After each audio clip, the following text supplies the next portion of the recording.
Hi சகோஸ், எல்லாருக்கும் வணக்கம். வாங்க கதைக்குள்ள போகலாம்.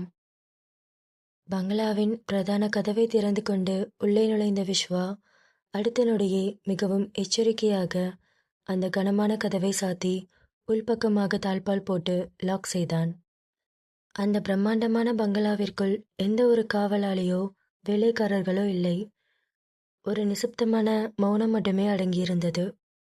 யாரும் இல்லாத அந்த பிரம்மாண்டமான ஹாலை கடந்து விஸ்வா நேராக மேலே இருக்கும் ஒரு குறிப்பிட்ட அறையை நோக்கி நடந்தான். அவனது காலடி சத்தம் மட்டுமே அந்த பங்களா முழுக்க எதிரொலித்தது. விஸ்வா அந்த அறையின் கதவை மெதுவாக திறந்து உள்ளே சென்றான். உள்ளே மெல்லிய வெளிச்சத்தில் அந்த பெரிய மெத்தையின் ஓரத்தில் மீரா சோகமே உருவாக அமர்ந்திருந்தாள். அவளது கைகள் அவள் வயிற்றை அரவணைத்திருந்தன. கதவு திறக்கும் சத்தம் கேட்டு திடுக்கிட்டு நிமிர்ந்தவள் விஸ்வாவை பார்த்ததும் தன் பயம் நீங்கி மரியாதையோடு மெத்தையை விட்டு எழுந்து நின்றாள். விஸ்வா முகத்தில் ஒரு கனிவான அதே சமயம் மர்மமான புன்னகையோடு, ஏய் மீரா, நீ தூங்கியிருப்ப நினைச்ச, இன்னும் தூங்காம உட்காந்துருக்க. எனக்காக வெயிட் பண்ணிட்டு இருந்தியா? இன்னைக்கு கொஞ்சம் லேட் ஆயிருச்சு. இல்லை சார், பரவாயில்ல, எனக்கு தூக்கம் வரல, அதான் என்று மீரா அமைதியாக கூற விஸ்வா மௌனமாக இருந்தான். சார். என்ன மீரா? ஒன்றும் இல்லை. ஆதி எப்படி இருக்காரு என்று அவள் கேட்க விஸ்வா அவள் கேள்விக்கு நேரடியாக பதில் சொல்லாமல், அது அவனுக்கு என்ன, நல்லா தான் இருக்கான். நீ எதுவும் அவனை பற்றி யோசிச்சு ஃபீல் பண்ணாத. அதெல்லாம் இருக்கட்டும், நீ சாப்பிட்டியா என்று விஸ்வா கேட்க மீரா பதில் சொல்லாமல் அமைதியாக தலை குனிந்து இருந்தாள். அவளது மௌனமே அவள் இன்னும் எதையும் சாப்பிடவில்லை என்பதை விஸ்வாவிற்கு உணர்த்தியது. மீராவின் மௌனத்தை கண்டதும் விஸ்வாவின் முகம் சற்று கடுமையானது. அவன் அவள் அருகே நெருங்கி வந்து சற்று கோபமாக, என்ன மீரா, இன்னும் சாப்பிடலையா? உனக்கு எத்தனை டைம் சொல்றது கரெக்ட் டைமுக்கு சாப்பிட்ணுன்னு? ஏ மீரா, உன் மேலே உனக்கு அக்கறையே இல்லையா? நீ ப்ரெக்னெண்ட்டாக இருக்கன்னு உனக்கு ஒவ்வொரு டைமும் ஞாபகப்படுத்திட்டே இருக்கணுமா? முதல்ல கீழே வா என்று கூறிய விஸ்வா அவளுக்கு மறுப்பு சொல்லக்கூட இடம் தராமல் அவளை தன் பின்னே அழைத்து கொண்டு கீழே இருக்கும் டைனிங் ஹாலுக்கு கூட்டிக் கொண்டு போனான். அங்கிருந்த பெரிய மேஜையில் தான் வரும்போது வாங்கி வந்த சூடான உணவுகளை எடுத்து அவளுக்கு பரிமாறத் தொடங்கினான். இங்க பாரு, தயவு செஞ்சு சாப்பிடு. நீ நல்லா இருந்தாதான் உன் குழந்தையும் நல்லா இருக்கும் என்று அவன் கூற விஸ்வா காட்டிய அந்த அதட்டலான அன்பிற்கு பணிந்த மீரா மெதுவாக சாப்பிடத் தொடங்கினாள். அவளது கண்கள் கலங்கின. இருந்தாலும் தன் குழந்தைக்காக கஷ்டப்பட்டு பிசைந்து சாப்பிடத் தொடங்கினாள். சாப்பிட்டு கொண்டிருந்த மீராவிற்கு திடீரென பலமாக பொறை ஏறியது. அவள் இரும ஆரம்பித்தாள். அதை கண்டு பதறிப்போன விஸ்வா ஒரு நொடி கூட தாமதிக்காமல் மேஜை மேல் இருந்த தண்ணீர் ஜாடியை தூக்கி கண்ணாடி டம்ளரில் தண்ணீரை ஊற்றினான். அவசரமாக மீராவின் அருகில் வந்து அவள் தலையை மெதுவாக தட்டிவிட்டு தன் கையாலேயே அவளுக்கு தண்ணீர் குடிக்க வைத்தான். விஸ்வா பதற்றத்துடன் அவள் தலையை தடவி, ஏய் மீரா, ஒன்றும் இல்லை, மெதுவா, இப்போ ஓகே தானே என்று அவன் கூற தண்ணீரை குடித்த பின்பு மீரா மெதுவாக கண்ணை மூடி மூச்சை ஆழமாக இழுத்துவிட்டாள். அவளது நெஞ்சு படபடப்பு அடங்கியது. மீரா அந்த உணவை முழுமையாக சாப்பிட்டு முடிக்கும் வரை விஸ்வா அவள் அருகிலேயே அமைதியாக அமர்ந்திருந்தான். அவள் சாப்பிட்டு முடித்ததும் அந்த தட்டுகளை ஒரு புறமாக எடுத்து வைத்தான். பிறகு தன் பாக்கெட்டிலிருந்து மருத்துவர் பரிந்துரைத்த சில மாத்திரைகளை எடுத்து மேஜை மீது வைத்தான். இங்க பாரு, இதெல்லாம் டாக்டர் கொடுத்த விட்டமின் டேப்லெட்ஸ். நீயும் உன் குழந்தையும் ஹெல்த்தியாக இருக்கணும்னா இதெல்லாம் கரெக்ட் டைமுக்கு போட்டுக்கோ. இப்போ ரூமுக்கு போய் நிம்மதியாக படுத்து தூங்கு. நான் காலையில் வரேன். எதை பற்றி யோசிக்காத. இந்த மேன்ஷன் கதவு பூட்டியே தான் இருக்கும். உனக்கு ஏதாவது எமர்ஜென்சினா என் பர்சனல் நம்பருக்கு மட்டும் காண்டாக்ட் பண்ணு. வேற யாருக்கும் ஃபோன் பண்ணக்கூடாது, புரியுதா? என்று விஸ்வா கூற மீரா எதுவும் பேசாமல் மௌனமாக தலையை மட்டும் ஆட்டினாள். அவள் மெதுவாக எழுந்து தன் அறையை நோக்கி நடக்கத் தொடங்கினாள். விஸ்வா தன் கார் சாவியை எடுத்துக்கொண்டு பங்களாவின் வெளிக்கதவை நோக்கி நகர முற்பட்டான். ஆனால் வாசலை நெருங்கிய நேரத்தில் அவனது பின்னால் இருந்து மீராவின் பலவீனமான குரல் கேட்டது. விஸ்வா சார். அந்த குரல் கேட்ட விஸ்வா சட்டென்று நின்றான். மீராவை நோக்கி திரும்பி, என்ன மீரா, என்னாச்சு? ஏதாச்சும் வேணுமா என்று அவன் கேட்க மீராவின் கண்கள் கலங்கி கண்ணீர் கன்னங்களில் வழிந்தோடியது. அவளது ஒட்டுமொத்த வைராக்கியமும் கோபமும் ஆதியின் பிரிவு என்கிற அந்த ஒற்றை வேதனையிடமிருந்து தோற்று போயிருந்தது. மீரா தழுதழுத்த குரலில் விம்மியபடி, சார், ஆதி எப்படி இருக்காரு? என் மேல ரொம்ப கோவமா இருக்காரா? என்ன தேடினாரா என்று அவள் கேட்க விஸ்வா முகத்தில் எந்த சலனமும் காட்டாமல், இங்க பாரு மீரா, அதை பத்தி நீ ஏன் யோசிக்கிற? ஆதி நல்லா தான் இருக்கான், அவனுக்கு ஒன்றும் இல்லை, நீ போய் தூங்கு என்று விஸ்வா சொன்ன அந்த ஒற்றை வார்த்தை மீராவின் நெஞ்சை துளைத்தது. அவளது ஏக்கம் இன்னும் அதிகமானது.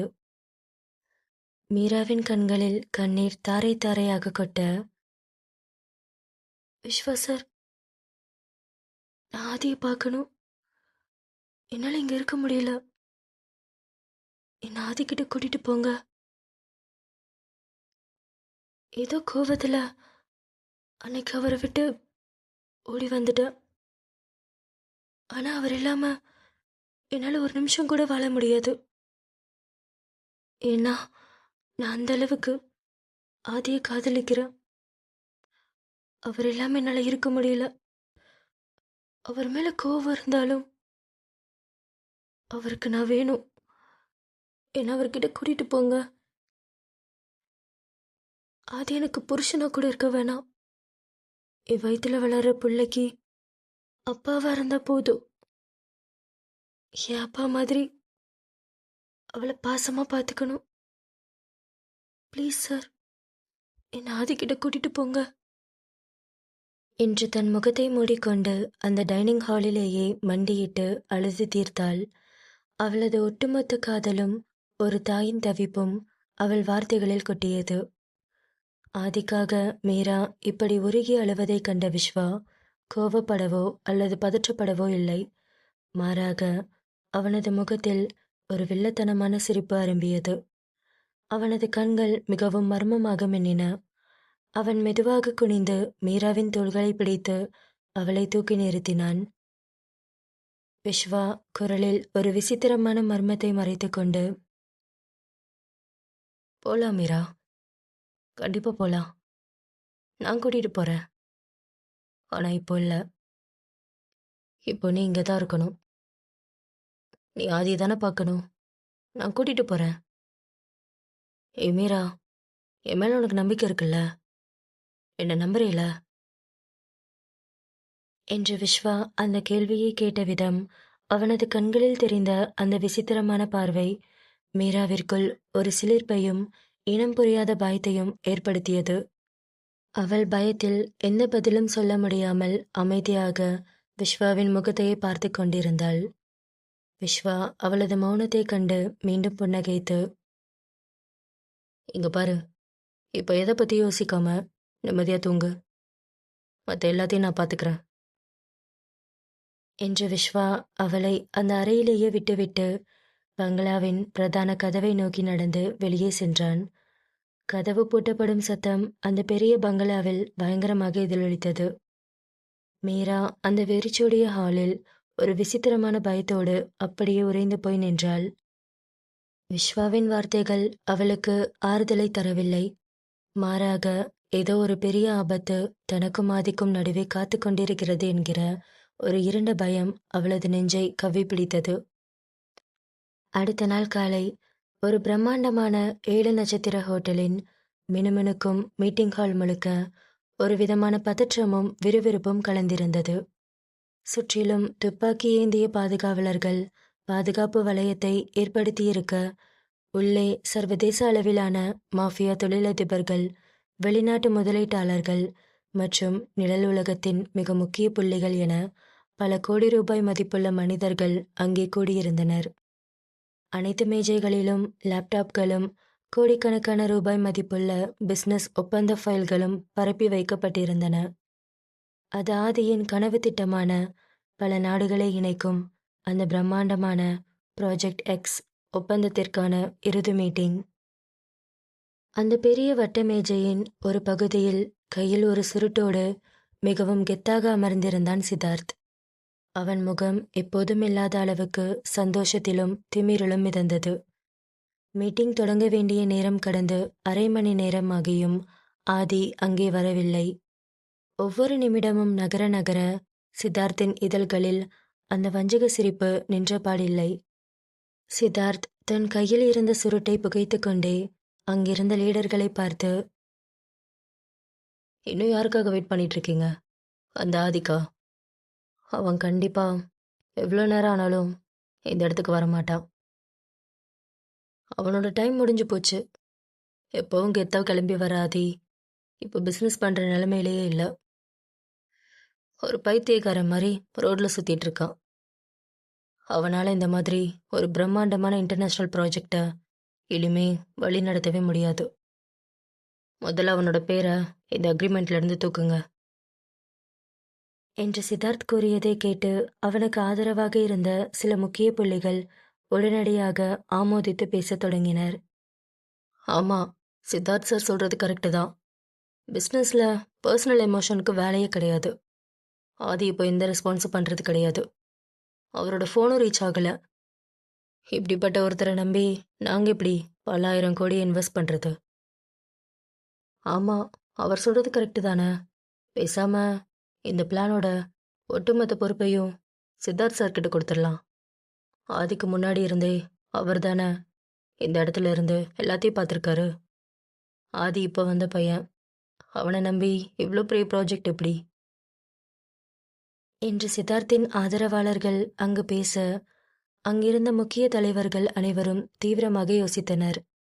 ஆதியிடமிருந்து எந்த ஒரு தகவலும் வராததால் ஒப்பந்தத்தை மாற்றியமைக்க அவர்கள் சம்மதித்தனர். புதிய அக்ரிமெண்ட் ஃபைல் சித்தார்த்தின் கைக்கு மாறியது. சித்தார்த் அந்த பேனாவை எடுத்து திமிரோடு கையெழுத்திடப் போனான். ஆதியின் சாம்ராஜ்யத்தை அவன் முழுமையாக தன் வசமாக்கப் போகும் அந்த இறுதி நொடி. சரியாக சித்தார்த் பேனாவை தாளில் வைக்கப் போன அந்த மில்லி செகண்டில் டமார் என்று அந்த மீட்டிங் ஹாலின் பிரம்மாண்டமான இரட்டை கதவுகள் இருபுறமும் சிதறித்திருந்தன. அங்கிருந்த அடியாட்கள் அனைவரும் தங்களது கண்களை நோக்கி கையை எடுத்துச் செல்ல, உள்ளே கோட் சூட் உடையில் கையில் ஒரு லெதர் பேக்குடன் மிக கம்பீரமாக மாசாக நடந்து உள்ளே நுழைந்தான் விஸ்வா. அவனது முகத்தில் எந்த ஒரு பயமும் இல்லை. மாறாக எதிரியை ஒரே நொடியில் வீழ்த்தும் ஒரு சாணக்கியனின் புன்னகை மட்டுமே இருந்தது. விஸ்வா கம்பீரமான குரலில் ஹாலை அதிரும்படி, நிறுத்துங்க, இங்க என்ன நடக்குது? யாரோட அக்ரிமெண்ட்ல யார் கையெழுத்து போடுறது? என்று கூறிய விஸ்வா நேராக அந்த மேஜையின் முன்னே வந்து நின்றான். சித்தார்த் அதிர்ச்சியிலும் ஆத்திரத்திலும் பேனாவை மேஜை மீது எறிந்தான். சித்தார்த் பற்களை கடித்தபடி, டே விஸ்வா, நீ இதுக்குடா இங்க வர்ற? உன்னோட பாஸ் ஆதிதானே இதெல்லாம் பண்ணணும். அவனே பைத்தியக்கார மாதிரி சுத்திட்டு இருக்கான். அவனோட நாய், நீ எதுக்கு இங்க குறைக்கிற? இது லீடர்ஸ் இருக்கிற இடம், வெளியே போடா என்று சித்தார்த் கூற, விஸ்வா நிதானமாக சிரித்து கொண்டே தன் பேக்கிலிருந்து சில ரகசிய ஆவணங்களை எடுத்து மேஜை மீது வீசினான். இது ஆதியோட உழைப்பு. பல வருஷமா அவன் இதுக்காக ரத்தத்தை சிந்தி உருவாக்குன இந்த ப்ராஜெக்டை அவ்வளோ சீக்கிரம் அவன் கைக்கு வர விட்டுருவனா? இது ஆதியோட கனவு. எவன் கைக்கு போகாது. இங்க பாருங்க, இந்த பிளான்காக 60% இன்டர்நேஷ்னல் ரூட்ஸும் லோக்கல் நெட்வொர்க்கும் ஆதியோட தனிப்பட்ட கம்பெனி பேரில் மட்டும்தான் ரிஜிஸ்டர் ஆயிருக்கு.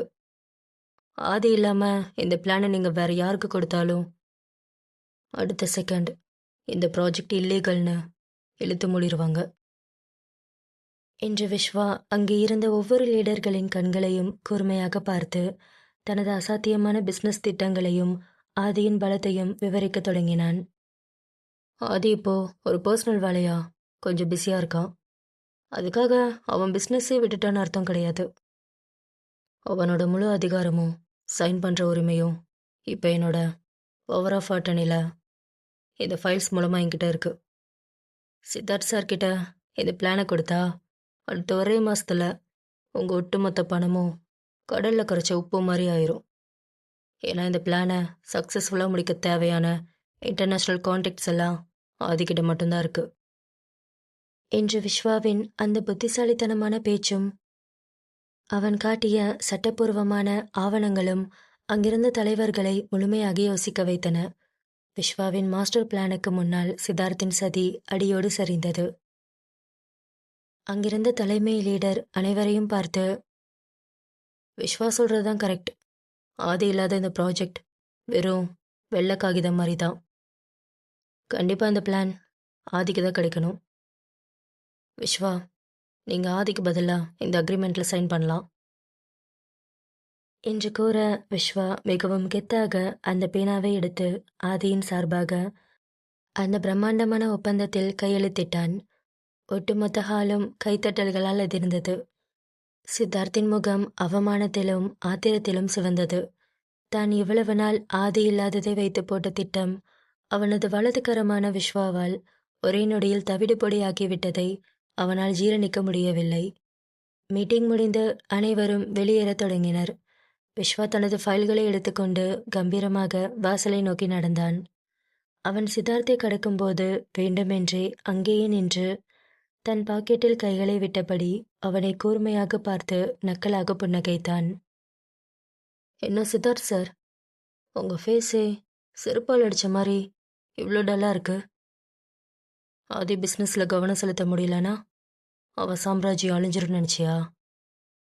ஆதி தூங்கினாலும் இந்த விஸ்வா முழிச்சிட்டு தான் இருக்கான். ஆதியோட ஒரு துரும்புல கூட உன்னால் கை வைக்க முடியாது. வேற ஏதாச்சும் வேலை இருந்தா பாரு.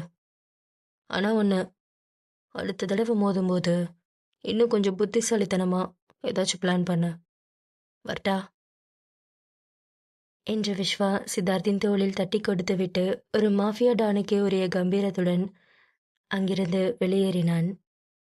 சித்தார்த் தன் கையில் இருந்த சுருட்டை மேஜை மீது நசுக்கி ஆத்திரத்தில் கத்தினான். நேரம் நகர்ந்தது. அந்த நள்ளிரவின் காரிருள் அந்த பிரம்மாண்டமான மேன்ஷனை முழுமையாக சூழ்ந்திருந்தது. எப்போதும் விளக்குகளின் வெளிச்சத்தாலும் அடியாட்களின் நடமாட்டத்திலும் பரபரப்பாக இருக்கும் அந்த மாஃபியா கோட்டை இன்று ஒரு மயான அமைதியில் மூழ்கியிருந்தது. மாடியில் இருக்கும் ஆதியின் அறையில் வழக்கம் போல எந்த வெளிச்சமும் இல்லை. ஜன்னல் வழியே உள்ளே விழும் அரைகுறை நில ஒளியில் ஆதி மெத்தையின் ஒரு ஓரமாக சுருண்டு கிடந்தான். அறை முழுக்க மது பாட்டில்கள் சிதறி கிடக்க அந்த இருட்டிலும் அவனது கைகள் அந்த பிரெக்னன்சி கிட்டை மட்டுமே இறுக்கமாக பிடித்திருந்தது. போதையின் உச்சத்தில் இருந்தாலும் அவன் உதடுகள் மீரா என்று பலவீனமாக முணுமுணுத்து கொண்டே இருந்தது. அவன் ஒரு உயிரற்ற பிணத்தைப் போலவே கிடந்தான். அதே நேரம் மேன்ஷனின் பின்புறத்தில் இருக்கும் ரகசிய பால்கனி பகுதியில் அசோக்கும் விஸ்வாவும் அமர்ந்திருந்தனர். மேஜை மீது விலையுயர்ந்த மதுக்கோப்பைகள் இருந்தன. இன்று காலை நடந்த அந்த பிரம்மாண்டமான மீட்டிங்கில் சித்தார்த்தின் முகத்தில் கரியை பூசிவிட்டு ப்ராஜெக்ட் எக்ஸ் ஒப்பந்தத்தை விஸ்வா அசாத்தியமாக பறித்து வந்த அந்த மாஸ் வெற்றி அசோக்கிற்குள் ஒரு பெரிய நிம்மதியை தந்திருந்தது. அசோக் தன் கையில் இருந்த மதுக்கோப்பையை விஸ்வாவின் கோப்பையோடு மோதி மலமளவென்று குடிக்க ஆரம்பித்தான். அவனது முகத்தில் ஒரு பெருமித புன்னகை இருந்தது. அசோக் நெகிழ்ச்சியோடு விஸ்வாவின் தோளை தட்டி, டேய் மச்சா, நீ நிஜமாவே கிரேட்டா. எனக்கு காலையில் மீட்டிங் ஹாலில் நீ என்ட்ரி கொடுத்தப்போ அந்த சித்தார்த் மூஞ்சியை பார்க்கணுமே, அப்படியே செத்துட்டான்டா. ஆதி இல்லாத நேரமாக பார்த்து அந்த ப்ராஜெக்டை பறிக்க என்னம்மா பிளான் பண்ணியிருக்கான். நீ மட்டும் இன்னைக்கு அந்த ஃபைல்ஸ்லாம் எடுத்துகிட்டு வரலனா அவ்வளோதான். ஆதியோட இந்த கனவு இன்னைக்கு சரிஞ்சிருக்கும்.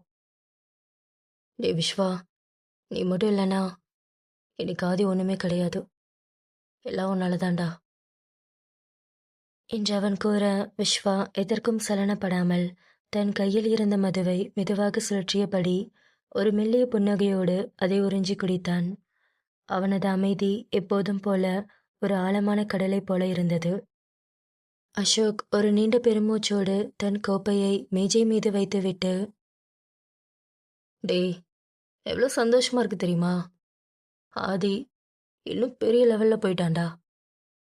ஆனா இந்த சந்தோஷத்தை நம்மளால முழுசா கொண்டாட முடியல. மாடியில ஆதி கிடக்கிற கோலத்தை பார்த்தியா? எவ்வளோ கெத்தா சுத்துவான்டா. ஆனா இப்போ சாப்பாடு இல்லாம தூக்கம் இல்லாம ஏதோ பைத்தியக்கார மாதிரி கிடக்கான். அவனை இப்படி பார்க்கும்போதே மனசே வலிக்குதுடா. இந்நேரம் அவன் நார்மலா இருந்தா இந்த ப்ராஜெக்ட் அவன் கைக்கு கிடைச்சதுக்கு எவ்வளோ சந்தோஷப்பட்டிருப்பான். என் அம்மா செலிப்ரேட் பண்ணியிருப்பான். ஆனா இப்போ அந்த இருட்டுக்குள்ள நினைக்கவே கஷ்டமா இருக்குடா என்று அவன் கூற, விஸ்வா இன்னும் மௌனமாகவே அசோக் பேசுவதையே கேட்டுக்கொண்டிருந்தான். அவனது கண்கள் அந்த நள்ளிரவு இருட்டை விரித்து பார்த்து கொண்டிருந்தன. அசோக் தன் பேச்சை தொடர்ந்தான். அவன் குழப்பத்தோடும் கவலையோடும், டேய் மச்சான், எனக்கு ஒரு விஷயம் மட்டும் புரியவே மாட்டேங்குதுடா. நம்ம நெட்வொர்க் எவ்வளோ பெருசு. சிட்டி முழுக்க டோல்கேட்டு, ரயில்வே ஸ்டேஷன், பஸ் ஸ்டாண்ட்னு எல்லா இடத்துலையும் நம்ம பசங்க சல்லடை போட்டு தேடிட்டாங்க. ஆனா இந்த மீரா பத்தின ஒரு சின்ன தகவல் கூட இது வரைக்கும் கிடைக்கல. அவ எங்க தாண்டா இருப்பா? அவ இங்கிருந்து போய் 10 நாள் ஆச்சு. ஆனா அவளை பத்தி எந்த டீட்டெயிலும் கிடைக்க மாட்டேங்குது என்று அசோக் தன் தலையை தேய்த்து கொண்டு விஸ்வாவின் கைகளை பிடித்து, இங்க பாரு விஸ்வா, கண்டிப்பா மீராவை நம்ம கண்டுபிடிக்கணும். அவ இங்க திரும்பி வந்தா மட்டும்தான்டா ஆதியை பழையபடி நம்ம ஆதியா பார்க்க முடியும். ஆதியோட குழந்தை அவனுக்கு வேணும். எப்படியாவது மீராவை கண்டுபிடிச்சு ஆதிக்கிட்ட சேர்க்கணும் என்று அசோக் அவ்வளவு உருக்கமாக ஆதியின் வாழ்க்கைக்காக உருகி பேசிக் கொண்டிருந்த அந்த நொடியில் விஸ்வாவின் முகத்தில் இருந்த அந்த அமைதி மெல்ல மறைந்தது. அவனது இதழ்களின் ஓரத்தில் முன் எப்போதும் இல்லாத அளவுக்கு ஒரு பயங்கரமான வில்லத்தனமான சிரிப்பு அரும்பியது. அவனது கண்கள் அந்த இருட்டில் ஒரு கொடூரமான சதிகாரனைப் போல மின்னின. அவன் தன் கையில் இருந்த மதுக்கோப்பையை மேஜை மீது மிக நிதானமாக வைத்தான். பிறகு அசோக்கின் முகத்தை பார்த்து மிகவும் தனிந்த, அதே சமயம் அழுத்தமான குரலில் பேசினான். விஸ்வா ஒரு நக்கல் சிரிப்போடு, என்ன சொன்ன? மீராவை கண்டுபிடிச்சு ஆதிக்கிட்ட சேர்க்க போறியா? டேய், மீராவை உங்க யாராலையும் கண்டுபிடிக்க முடியாது. அவ கிடைக்க மாட்டாடா என்று விஸ்வா கூறிய வார்த்தையும் அவனது முகத்தில் தெரிந்த அந்த வில்லத்தனமான சிரிப்பும் அசோக்கின் உடம்பில் ஒரு மின்னலை பாய்ச்சியது போல இருந்தது. குடித்திருந்த போதை அனைத்தும் ஒரே நொடியில் தலைக்கேறி மறைய அசோக் அப்படியே உறைந்து போனான். டே விஸ்வா, என்னடா பேசுற? உன் சிரிப்பும் நீ பேசுற வார்த்தையும் எனக்கு ஒரு மாதிரி இருக்கு. கண்டுபிடிக்க முடியாதா?